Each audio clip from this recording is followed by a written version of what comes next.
that scene there where the rock falls down and he uses the dagger to reverse it. That, oh gosh, no! Ow, ow, ow, ow! Oh! What?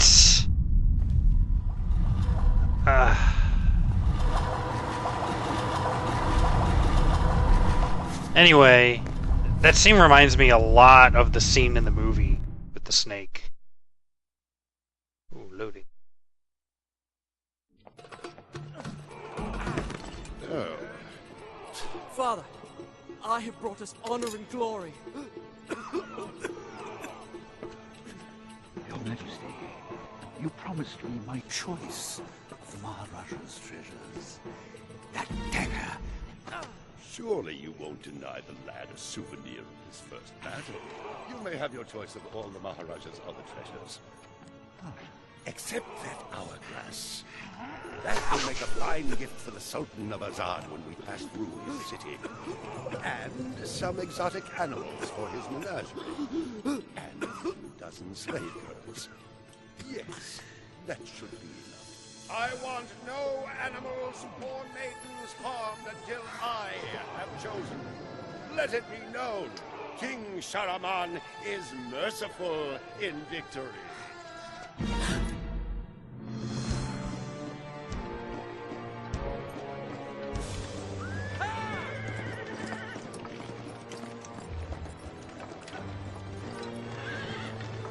Trust not a man who has betrayed his master, nor take him into your own service, lest he betray you too. I learned the truth of this to my sorrow, the day that we arrived in Azad as the Sultan's honored guests. My friend. My friend, your visit brings joy and honor to my poor and humble dwelling. If only you'd given me time to prepare a proper welcome. The glories of Azad are famed throughout the world. And yet, the best is yet to come. I give you the sands of time. May the friendship between our kingdoms endure as long as time itself. The sand, why does it glow? I can tell you. Inside the hourglass is a marvel that no living man has seen. Alas, only the dagger can unlock the sands of time, and it belongs to a greater one than I. A young prince, dearer to his father than all the wealth of India.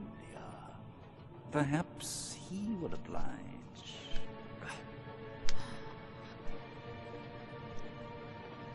No. No! Stop!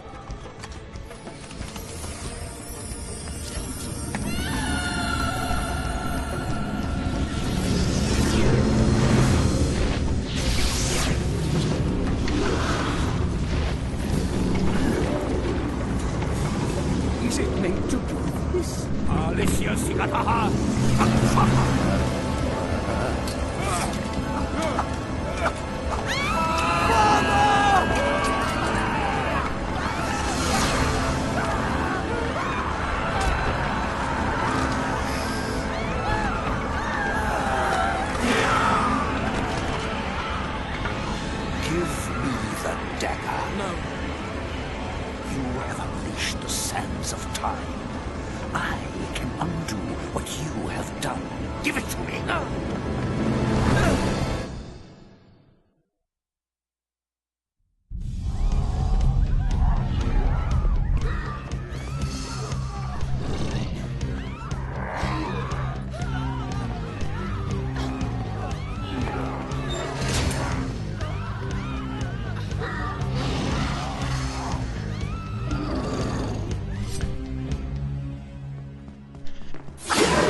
Good old-fashioned sand demons.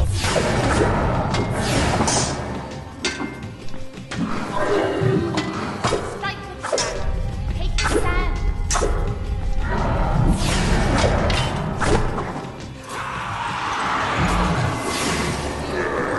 Struck them down. They rose to fight again.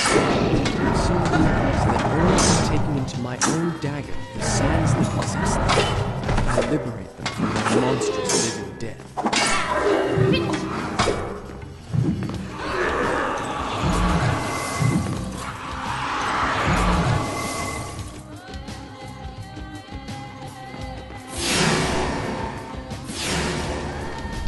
That's one thing that pretty much all of the later games did. Ow! Ow! Stop that. That made it a lot easier. Is that here, if you don't stab the guys with the dagger, they just keep coming back to life. So if I were to just like keep slicing them up, these would be unending battles. I think all of the later games pretty much got rid of that concept. So where if you just beat on guys enough, they will eventually die. And, whoops. I can understand why they got rid of it, and that makes sense. And it was probably a good thing, but it did make the games easier. They got harder in other ways, so it all balanced in the end. Just an observation.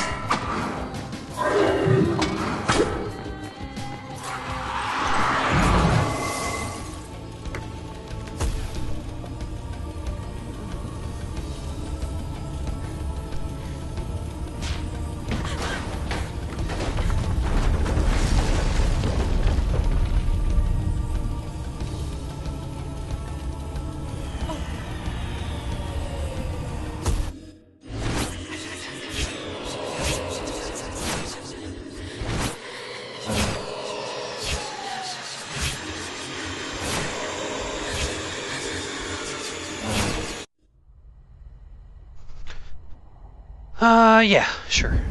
Just in case. And I think I'm going to keep saving to new files in case something goes wrong with the recording. I can back it up if necessary. I'll start the story from here next time. Traditionally, I always save over the same file. You think me mad. I can see it by the look in your eyes. You think my story is impossible.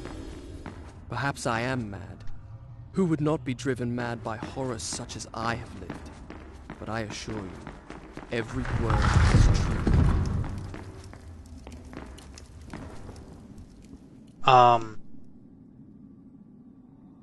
So I traditionally always save over the same file. There are very, very few instances where I see the worth in saving to multiple files.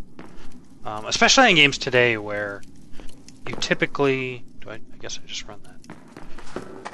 That is not running it. No! Stop that!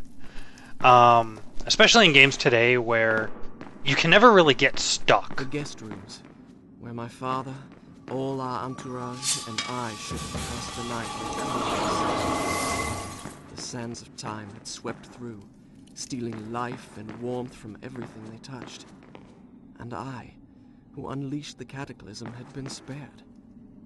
Were there others like me, who yet clung to life, hiding in fear among the ruins? It did not seem so.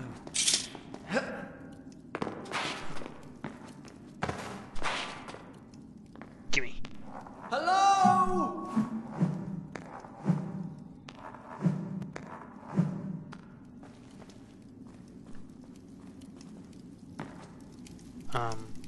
But yeah, so games today... Derp. Back that up. You typically can't... I had experienced by accident in the Maharaja's treasure room, I now discovered that I could trigger at will. By pressing a switch on the dagger's handle, I could turn back time. Okay, you need to stop interrupting me.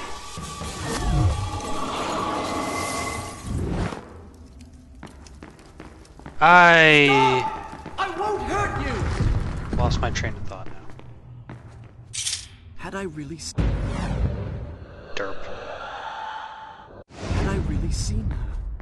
Or had my senses given way under the burden of horrors too great to bear and conjured up a phantom? Either way, I could not rest until I had found her again.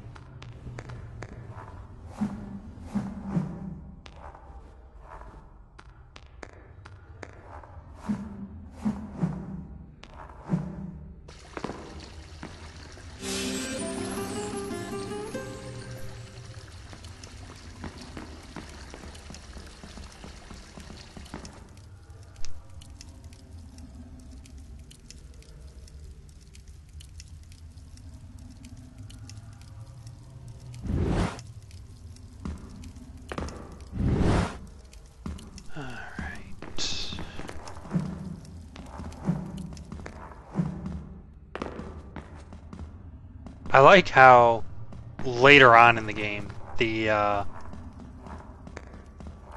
visions start showing you like dying and stuff. You'll make a jump and you'll miss.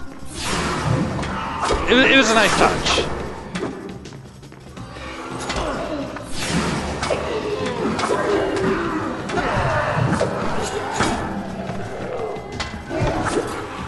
And these fights all get worse. But it wasn't really until Warrior Within that the fights got really interesting.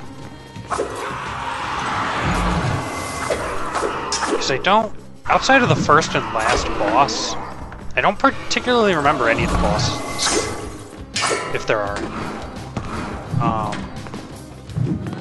But I know Warrior Within added actual boss fights that were major.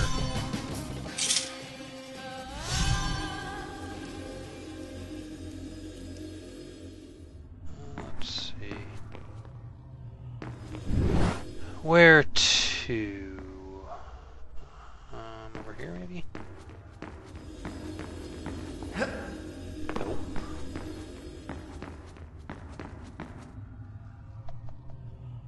Really? Are you sure? Because that really looks like where I'm supposed to go. There we go.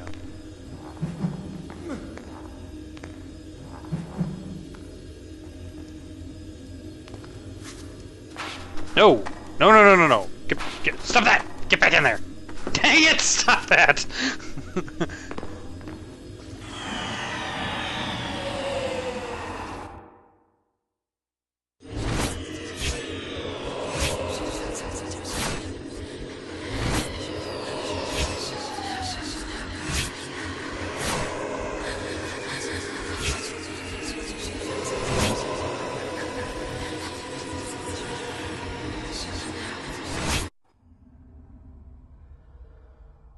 Yes, I do.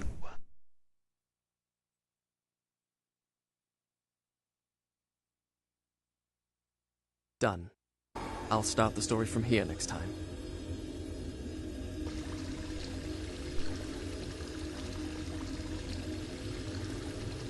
Whence came these visions that assaulted me thus like fever dreams? Each time I awoke feeling drained and beaten. And each time, what I had seen came to pass. As if the sands of time were giving me a glimpse into my own future.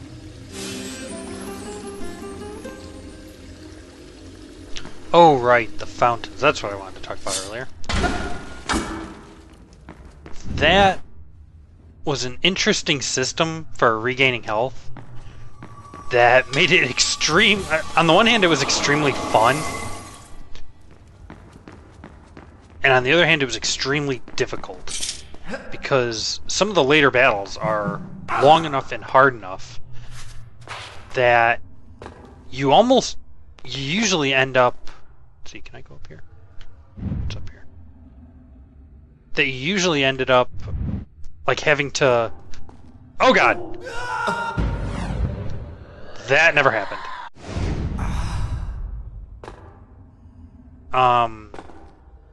Like, try and drink from the fountain while you were fighting.